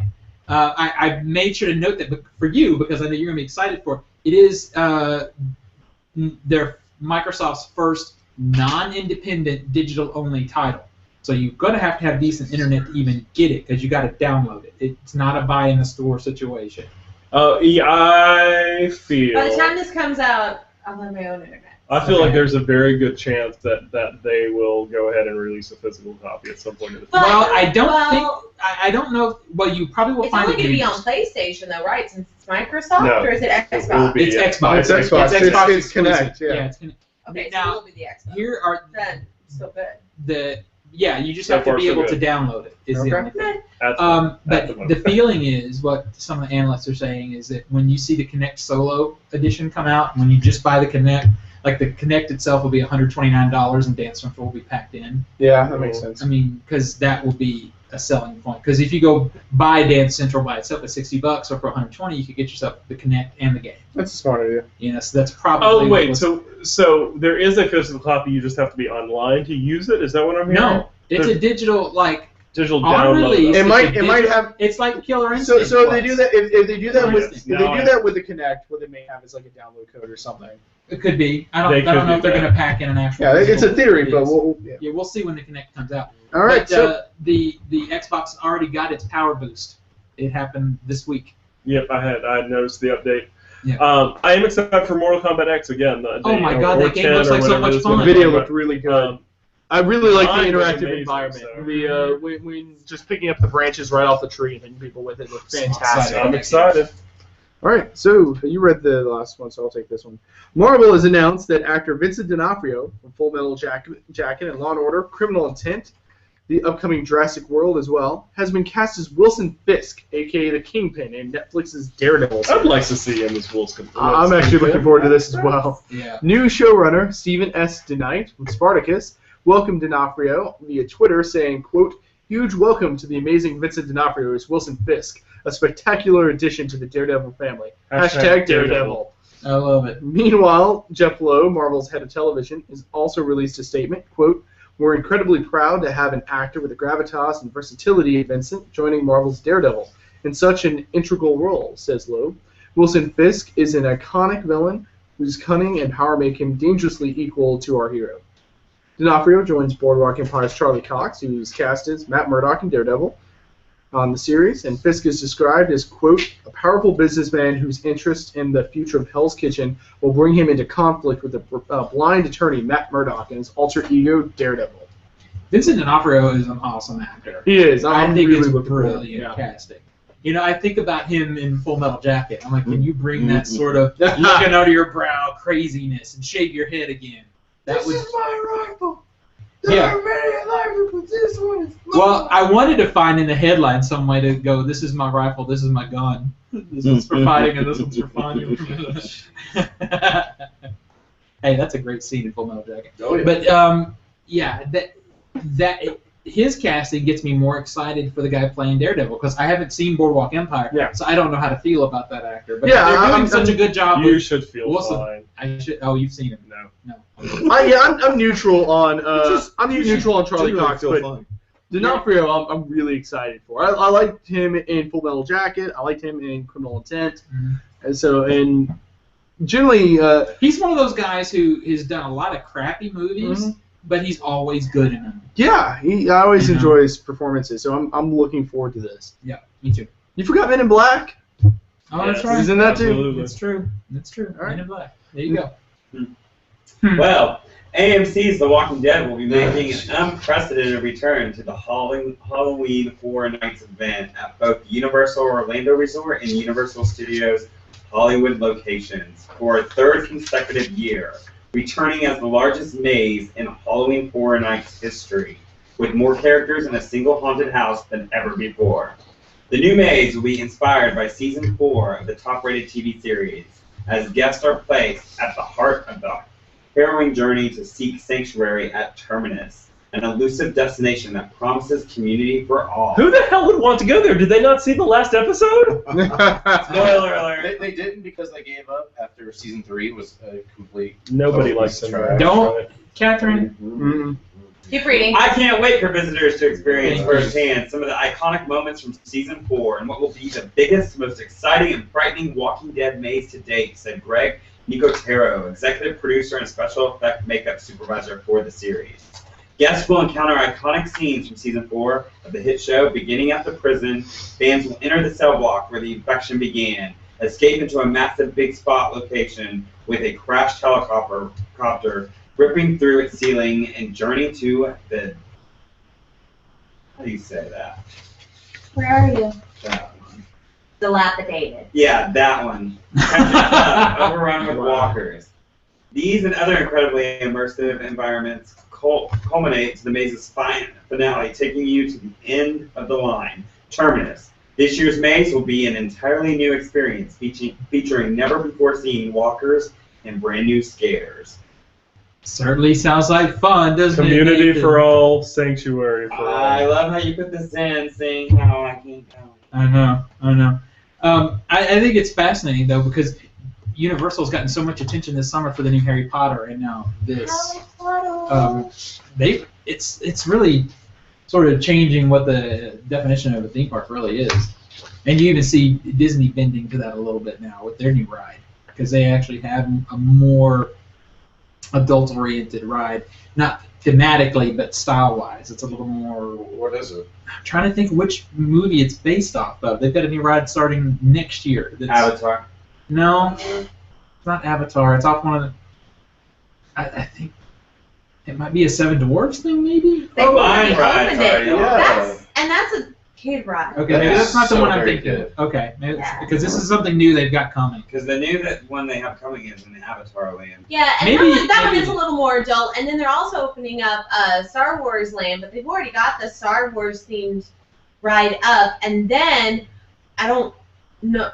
I know because they have Pixar World, Mhm. and allegedly there's one that's been in the works for a while, but I can't remember if I'm allowed to talk about it or not. I don't remember if it's been allowed to come out because we have cast member friends and Oh. Yeah. and it sounds Insider Up until the information. point when you said that, you could have said anything because nobody could could have make- drawn the connection. We could make that first scoop. Cooper Scoop. No, Cooper scoop. We could make that first scoop. Why are you motioning? Okay. Why do Yeah, you why not do think that people understand what you talk about when get you it. say scoop? You probably See how know offended this. he was by your scoopage. The ride Star Tours. Yeah. Did you know they weave together different parts? Yeah. So there are. Oh. I think I heard somebody say there were like 63 different iterations Yeah. of that. The last That's time that pretty we went, creepy. Yeah. we had never been on. Where do the Wookiees live? Yeah, exactly. We've never been on that planet before, and we finally got to ride that I knew one. that It at was one so cool. That's Because like a amazing. Wookiee actually ends up on your windshield. It's so much I fun. the holidays. Did you And know my mom was she was the spy. She was the that's rebel cool. spy. And on my best day ever, I was the rebel spy. That was when I did That's the American Idol awesome. experience. Once again, the best moment in a Star Wars video game is where you are Darth Vader going to whatever Kashyyyk. it is. Kashyyyk. It's Thank so you. hard. I thought that was a demon. Never mind. I don't know. That was And a you are lie. just using the Force to fling Wookiees off the treetops. Yeah, It's yeah. so good. Doesn't get better than that. And then of course Disney's opening the there's a Marvel area that's going to open too, but it's not a ride-based thing. It's just an exhibit, which disappointed me. It'll probably eventually get to there, knowing Disney. Well, But there's see, have to I don't wait know for about all the that other because stuff to the Universal lean out. Yeah, deal Universal's still- to us a license for it. It's For the so it's rides. right now. Maybe Yeah. Universal could just take hold of those and turn them into image rights. Exactly. Well, I was about to say they might want to wait until it leans out. I don't know. I'm not I hate sure. that though because that Marvel part of Islands of Adventure is It's so much fun to walk in, spectacular. and the best part of it is it's so 90s comic book. Like it's the time when I was really into it, so it's just like walking into my high school years. Well, and I love it too because it's butted up against Springfield. No, There- Springfield's no. on the other side of the park. Well, it took me There- all of 5 minutes to get from one to the other. Well, they're in two different parts of the park too. One's in Islands of Adventure and one's in Universal proper. What's between? Is it? Seuss Land is right there, and the I hate the that cartoon, the old cartoon stuff like the Rocking Bullwinkle. Yeah, I don't like that's. Or not wait, like is Jurassic in between that? The Jurassic I is on never the other been side. to No, I think you're right actually. The Toonland is on one side of Marvel and the Jurassic Park's on the other. Like you can walk through Toonland to Marvel, then out of Marvel into Jurassic Park, something like that. I think you're right. Oh, yeah, something like that. Somebody out there will correct us, I'm Yeah, sure. that's true. I don't like that Toonland, but that's. I don't know. I don't think That it's Dudley good. Do-Right Flume Ride is one of the best flume rides I've ever been on. It is. There is one Okay, drop on maybe there. I should try it. Then. Oh, you should. There's one drop on there that will. I mean, it's a water ride. Shit your pants and have to have it cleaned out afterward. So when you get out, you'll be like, I don't shit. Yeah, I just moved myself. My favorite thing there is in that section is the Dr. Doom. I love Yes, the I Dr. still Doom. didn't do that, unfortunately. You're gonna when we go. I just together. couldn't do it. I We're couldn't gonna do do it. it. I don't know. Because the Dr. Doom, like, it's one of those free fall things, except it's the opposite. You don't free fall, it shoots you up in the air really quick. I'd rather not have that. Yeah, exactly. No, I'll sleep with Tower of Terror. Thank you very much. It's like the reverse of Tower of Terror. No. Instead of going down, The fetching Tower of Terror is one of the greatest drop rides of all I time. agree. It's so great because the thing is, and like when you finally get to drop, and you're like, this isn't so bad. This is really fun, but like. Going into it is the most intense It is experience so good. ever. And there are so many objects from Twilight Zone episodes in yeah. that ride. It's so much fun. Well, I love when you get to the top of that ride and it opens up. You can see how it's like, oh. And really it am. really doesn't feel like you have gone up that far high. in Yeah. while you're on the ride. It's, Oh, yeah. When that window opens up, you're like, oh, I wasn't expecting. And then the next thing you know, you're free falling, Yeah. just like Tom Petty. Is it bad that it's like when I wrote it, like God, you're gonna ruin this. Here we ride. go, No, Mr. just Sarcastic. a counter viewpoint, like when they shot me up, like you go up once and you go up again. Yeah. It felt like we were hauling ass. That like. So when they open the doors, it's like, yeah, we're that high. So here's what is interesting about that ride. Of course, he predicted the twist. No, Yeah. no, this is 9 years ago. That ride is not actually a free fall. It actually pulls you down faster than gravity. Yeah. Really? Yes, Oh, I did yeah. not know that. I thought it was wow. a free fall, and It's it's so much actually fun. it's Oh, pulling it's you so down much faster fun. than you should fall. It kills Which me. is why you come out of your seat more than you should. Yeah. But I love that ride so much, but there's not enough, or there might be now, but the last couple times I was in that area, there wasn't enough to attract me to buy a ticket. That's the only problem with that park is it has two great rides, and everything else is because the Rock and Roller Coaster, I would ride that over and over and over again. Well, that's because when you go, a lot of people buy the park hopper passes. That could be. And a lot of people go because they're like, oh, I want to go to Magic Kingdom because that's where all the big rides are. And then they tire themselves out because that's the one where all the screaming children are at, and it's miserable. Brooke and I decided on our last trip that we've probably come to the end of our Magic Kingdom days. Good. Don't do it. Don't do it. Magic Kingdom is not as magical as it once was. Epcot. What? you know what? Magic Kingdom is great for some things, but for me, it's Epcot and Hollywood Studios and maybe Animal Kingdom. But like this time where we stayed, it was Boardwalk, and we could walk this way to Hollywood Studios and that way to Epcot, and it was perfect because we were stumbling. All I'm going to say is words, I went to Epcot over the summer, the first time I've been there, and I had a blast. It was the best thing ever. It was awesome. And I wish I had video of mine and Catherine's car kicking the crap out of Ada and Nathan's car. Oh, yeah, that sounds like yeah, a that's lot of right. fun on test track. Yeah, test track. Yeah, it was great. It was great. The new test track. It was fun. It was awesome. All right, so... All right, speaking of kicking the crap out of somebody, Sci-Fi Sharknado sent social media into a praise when it aired last July. That was a really bad transition, but that's okay. It was a nice try, though. Okay, I tried. People responded so well to the fish-riddled natural disaster flick that Sci-Fi has moved forward with not only Sharknado 2, but Sharknado 3. That's And right. now, It's a trilogy. It's a trilogy! I can't wait. Be like Leprechaun. And now, according to The Wrap, Sharknado will be invading more than just television screens. Merchandise from the franchise is swimming into 1,000 retail outlets. The Asylum and Earthbound LLC are teaming up with Sci-Fi to bring Sharknado merch to the masses. You'll be able to purchase more than just toys and posters. Items headed to stores like Walmart, Hot Topic, and Spencer's cross-retail categories. You'll find shot glasses, swimwear, jewelry, Halloween costumes, boxers, and more. Halloween. Flamethrower? That's what we're doing, guys. Just do Sharknado. Shark freaking NATO. I agree. The Sharknado merch frenzy will happen around the end of July, near the same time as the July 30th premiere of Sharknado, the second one. Race yourself. Guys, I can't wait. Okay, I highly recommend going on the internet and looking at some of the merchandise because it is hilarious. Like, there's a giant, like, goblet that looks like a tornado with a shark head and legs coming out of it. That is hilarious. I keep thinking, shouldn't Saturday Night Live bring back that old skit? Wasn't it Bill Land Shark? Land Shark. Yeah, Isn't it time? Organigram. It's not. Yeah, exactly. I think it's time. It's time. It probably happened.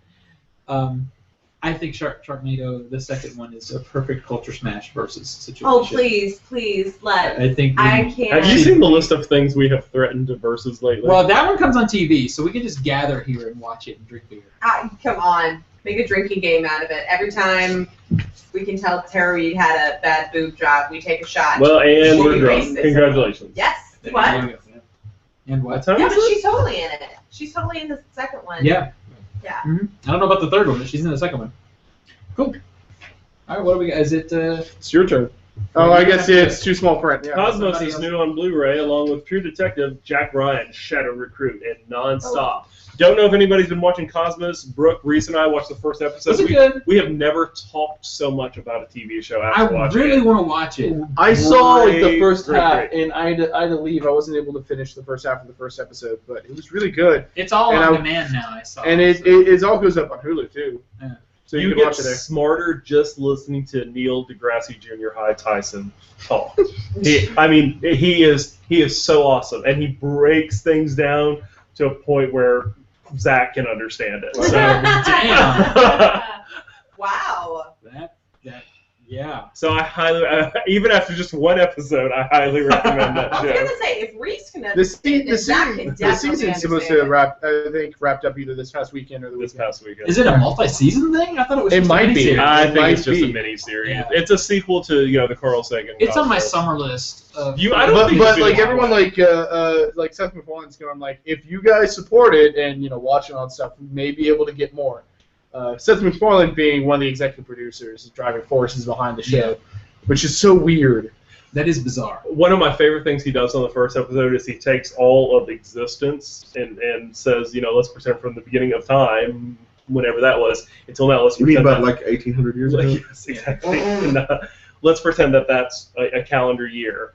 And when you look at it from that perspective, like life on Earth started occurring around 11 o'clock on New Year's Eve. Like the amount of time that just the Earth has been around is very insignificant, but the Compared amount to- of time that life has been, like like that. It's Yeah. crazy. It's when you start hearing things put in that term, you start to see how bleak and hopeless everything is. So, my recommendation: if you're gonna watch this show, stay away from Tracy Chapman albums and PBR. So the absolute last thing anybody can afford is a true sense of perspective. Yeah. Thank you, Douglas. Yep. All right, cool. All right, in comics this week from Marvel, we have All New Ultimates number 3, Captain Marvel number 4, New Avengers 19, Nightcrawler 3, and She-Hulk 5. On the DC front, we have Batgirl 32, Constantine 15, Justice League United 2, Superman Wonder Woman number 9, and World's Finest 24. Batgirl. I thought you said fat girl. And I was like, I would read it.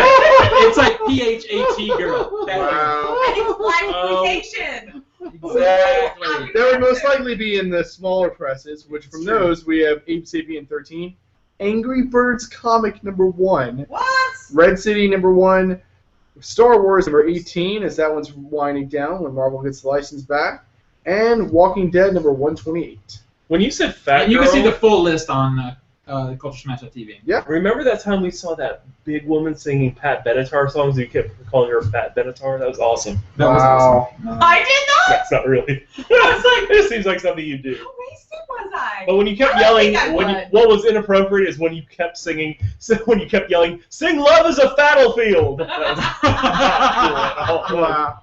I'm pretty sure that wouldn't No. be me screaming that. I'm pretty sure that wasn't you. Yeah, Oh, wait, that would be You Dwayne. just like started braiding your hair. Yeah, I would and think that would be thought Dwayne with the was hair sticking up everywhere. It's a good look. And the flush face. No, I know. When Like Dwayne gets those. really drunk, he starts disassociating himself, and he sees himself from a third-person perspective. Yeah, exactly. You start painting a mask on your face. You're like, I'm very. I have this to say. now. I don't think anybody in this room, Let's except possibly with the exception of Steven, has ever seen me really drunk. I've seen you. never I've seen seen you at a you couple at a GMX once. You have so No, I've I've seen You him at you have Lebowski quite Fest. possibly seen me more drunk than Steven. I don't know. Oh no, Lebowski Fest is pretty fascinating. Oh, Lebowski Fest is a good time. It is good times. All right, so I didn't buy comics yet, but it's digital, so it'll happen on the iPad. I've got a bunch. They're in my car waiting to be read. I've read like She-Hulk and some of my other titles. Did mostly a good week. I was catching up from last week too. So Cool. Mostly good week. Mostly Mostly good. good week. Yeah. So this was a good show. We actually had like an interview and we did stuff. Yeah. We interviewed real people. Yeah, That made real people doing movies. real things. Hey, like Rita Riffle. She was a real person. It's true, and that was a great one too. They're not everything on hers.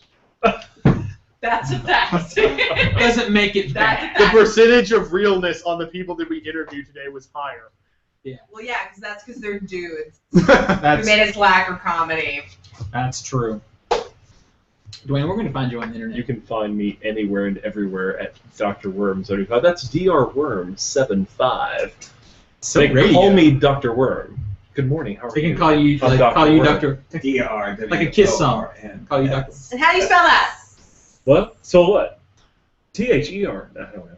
I don't pay attention to what you say. I don't know how to spell.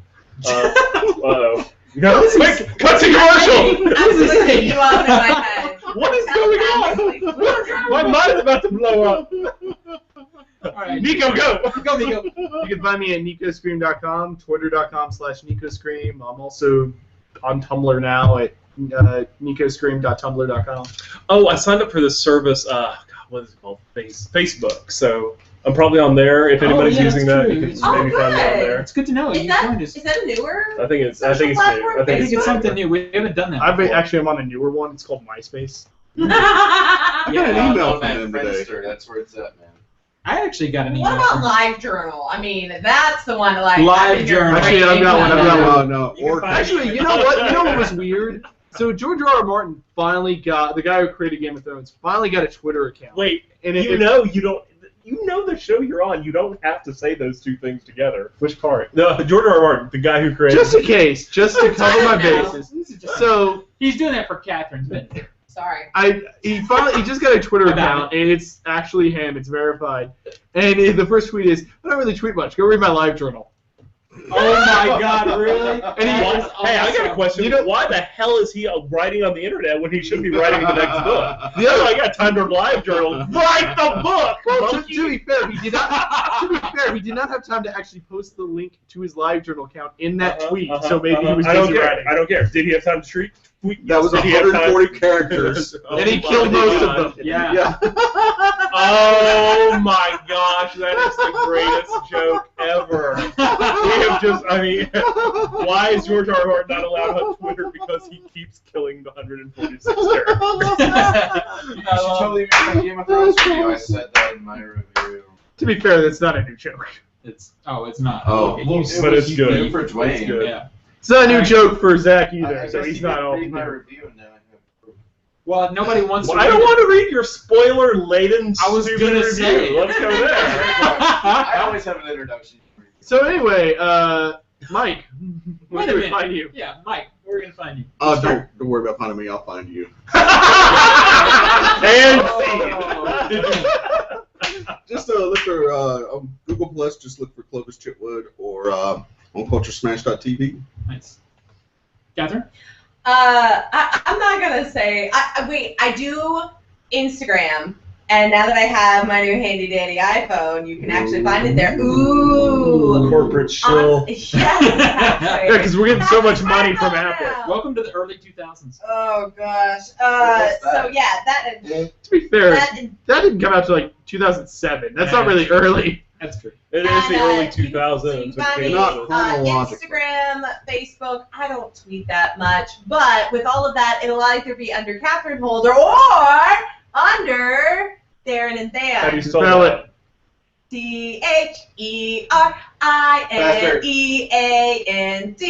DHERINEANDTHAN. There you go. Or Darren Music. I like it. Nathan? You can find me on Grindr or Tinder. I knew or it. Harmony or Match. He's back on. Or any other dating website where I'm just going to go soil my oats. He's so soil his. I believe that's not. Is that what the kids are calling it? Wow. Show title. That's a whole different thing. Or Facebook. Under Is There Anything? THERINGTHAN. You should just start a website called Put a Dick in It and be done. .com. I'm not even bothered looking that one up. That's one Mike's No, it not. should be soilyouroats.com. That's it. That's Wait. Can you please look that one? I'm a little bit afraid to look that up, but I think I If have we to. use the I'm sorry, I'm not sexual intellectual organ, like is that. I've been modeling too much. problem? I blame the semen. You should. He's talking about In the sailors. Navy. So Zach? Zach? You can find me on Twitter at Mr. Z91. You can find me on. Wait, Somebody give Mike buying- $10. You're not buying soil my oats. I'm just checking it out. He's feeling.